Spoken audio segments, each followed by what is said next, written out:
Okay, back here with section 10 on the newer DaVinci Resolve 18 up-to-date program here. And this guy is going to be all about transitions and faders and things like that. And this is a very, very easy thing to follow and stuff that is very basic and then we probably already know. Okay, so I'm going to, because there's no keyboard in this really, that's just mousing, I'm going to actually just put the screen of the computer on. And the first thing that we wanted to talk about here was the faders that are on video. So I've got my playhead over this clip here. Let's zoom in on this clip, maybe come over to the end and show you this. See this little guy here? You can grab it and you can drag it over. And the number you're seeing on the right side of this here is how many frames there is. So that 24 frames, 25 frames, that's about a second. And if we come back here and play it, yeah, that's just kind of nice. Just to give it an exaggerated feel, we can pull it out here to 2 and it'll give you a little bit better idea. All right, so here's another little quick and handy thing. Let's go over here to our playhead and make our in point here, and then make our out point over here somewhere. And we can put that on repeat, and we can say, I believe it's Alt or Option / and that should play within the in and out thing that I put on the main editing frame here. And then we can give that a stop whenever we feel like it. And obviously that can be done on the end of this guy too. So I'm just going to make these both about a second long. Come back over here to this guy and drag him back down. And so then when we play this, you get kind of a dip to black feel. All right.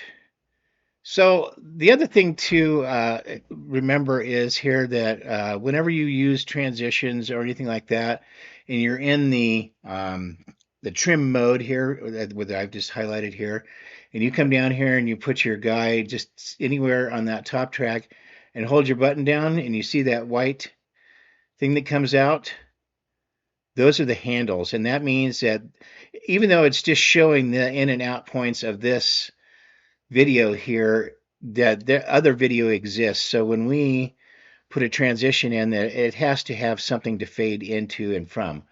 For example, if I were to move this guy over here a little bit, come on. There we go. And then I go to get rid of this transition, and then we were to replay it. Come on. Okay. Sorry about that. When we come over here, you see now that it's not fading from black, like if it were on the top. It's fading from here, this footage, to this footage is in the background. See that? Okay, so let's Control Z out of all this stuff here. So that is the faders for video. And if we come down here, and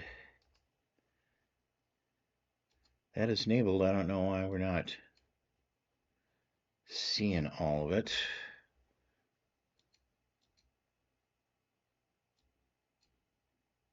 Okay, so let's fade.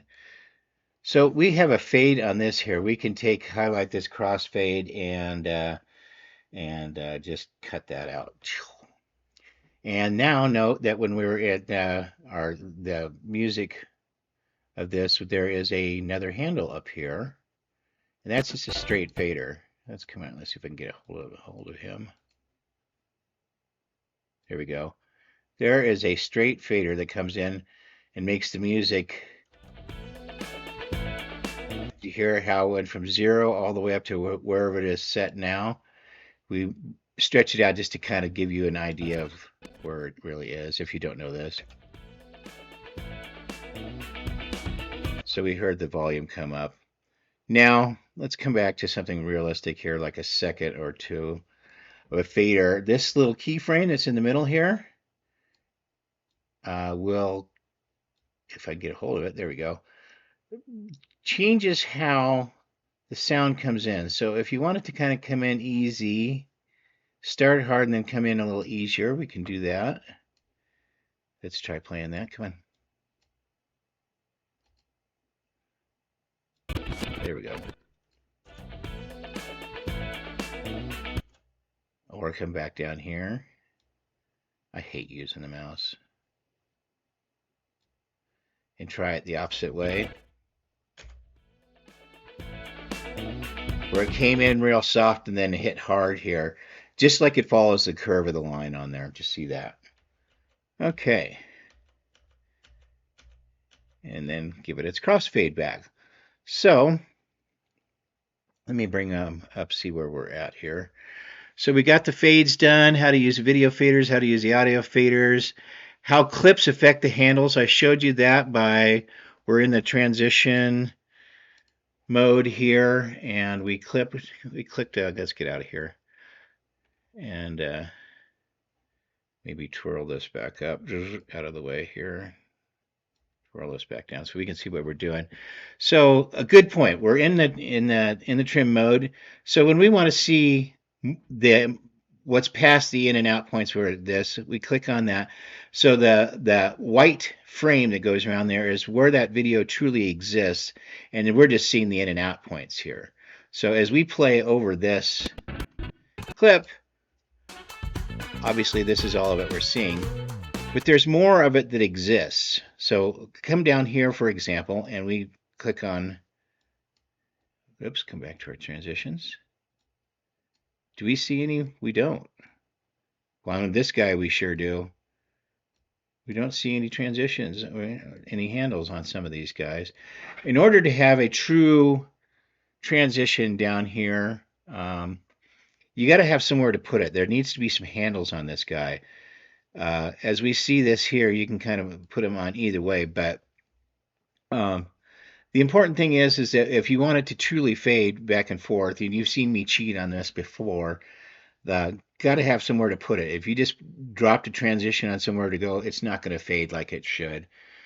Let's come up here to Effects and come over to Video Transitions and scroll down here, Smooth Cut.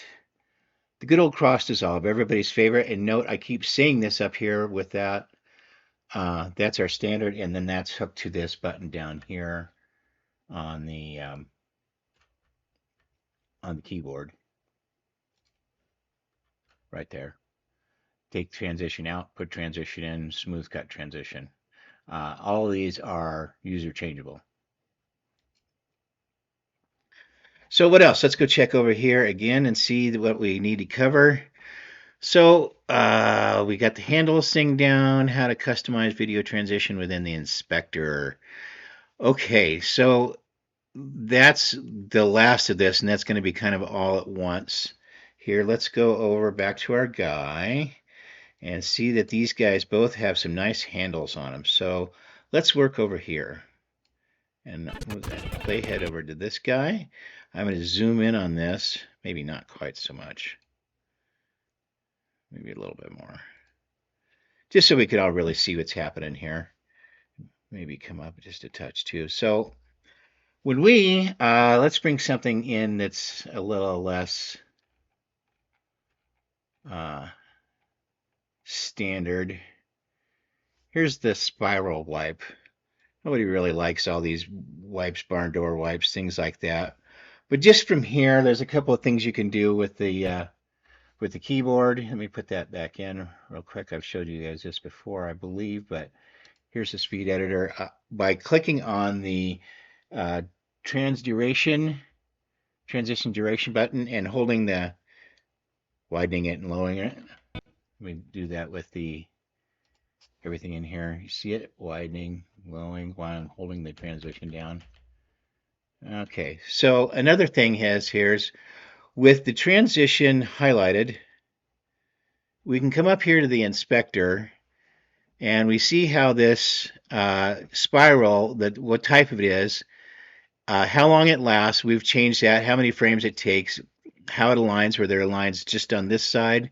If we click here, it aligns over there. If we click on that, it aligns on the head of the other. Here, right in the middle. Now this can have a border, and you can change the color border if you see that. Move it. Okay, I don't particularly care for the borders, but just for the sake of teaching this, I'm going to leave a little border in. Now, down here on the lower right-hand corner of the transition, and this is the only way you can get here, there's a keyframe symbol, and you can click on the keyframe, and then there's a little guy down underneath here, and it's not really showing the keyframe or leaving me much room to, maybe I need a different kind of transition. What else can I, how about a push transition? Yeah, that's kind of nice. And let's widen that a little bit, that push transition, just so we have something to work with. And let's come down here. Now, we have a keyframe. And we can move that keyframe around a little bit. And did you see the transition go up? Move it back over here, how it comes back down. You can also add a keyframe if you like by clicking on, putting where you want your keyframe to come in, and then clicking on the keyframe over here. You see that little guy there in the bottom that just came in? And you can change him how you want your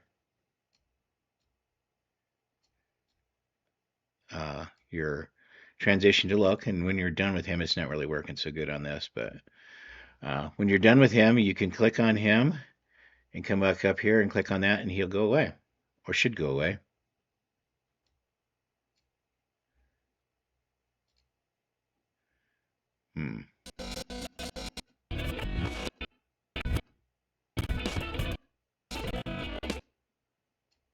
Okay, let's use the keyframe resetter, and it'll take that.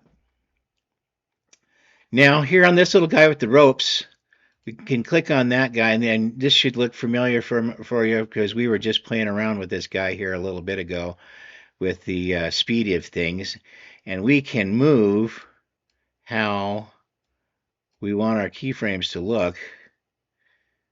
For example, if we want them to ease in or ease out, I believe we can highlight this keyframe right here, grab a hold of one of these guys, maybe it's this one. There we go. And then we get an adjuster thing to show us how we can move this keyframe around. Now, I kind of move that out of the way just so that you can see that what I've made here looks a lot like what I've made down here, and how this will kind of start off steep and then end gently.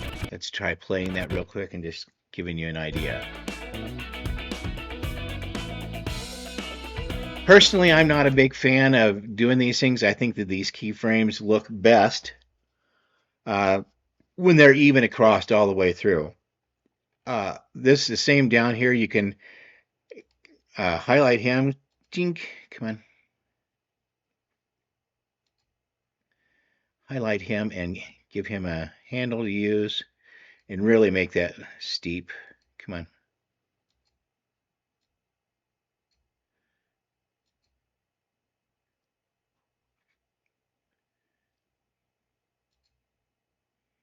Oh, that's the other thing about this.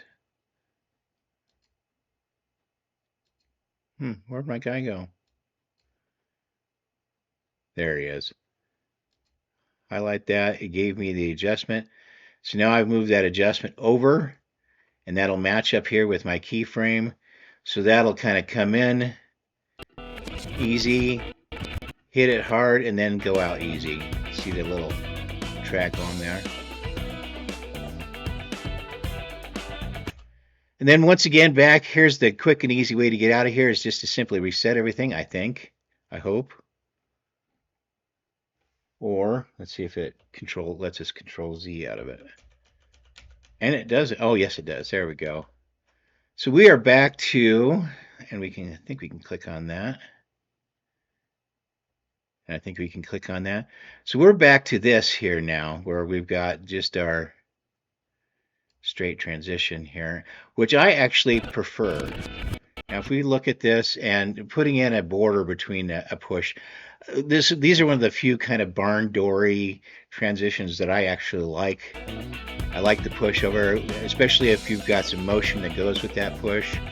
Making the push a little faster, a little slower is a nice thing. But a lot of these other ones, like the spiral thing that we just had, they remind me of the 80s and just where, people were just starting to figure this stuff out.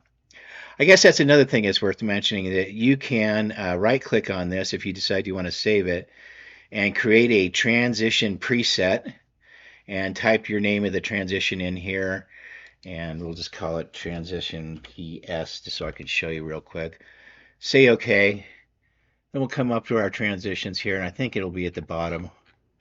Yeah, where to go? Video transitions.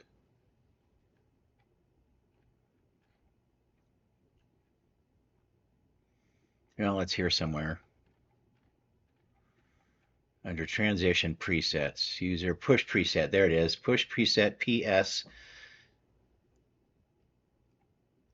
And any of these, by the way, as you go over them, what we just do, as long as it's highlighted and in place, you can kind of rub your mouse along there and see it. And that is section 10. All there is to it. Very cool. We'll see you in section 11 here very shortly.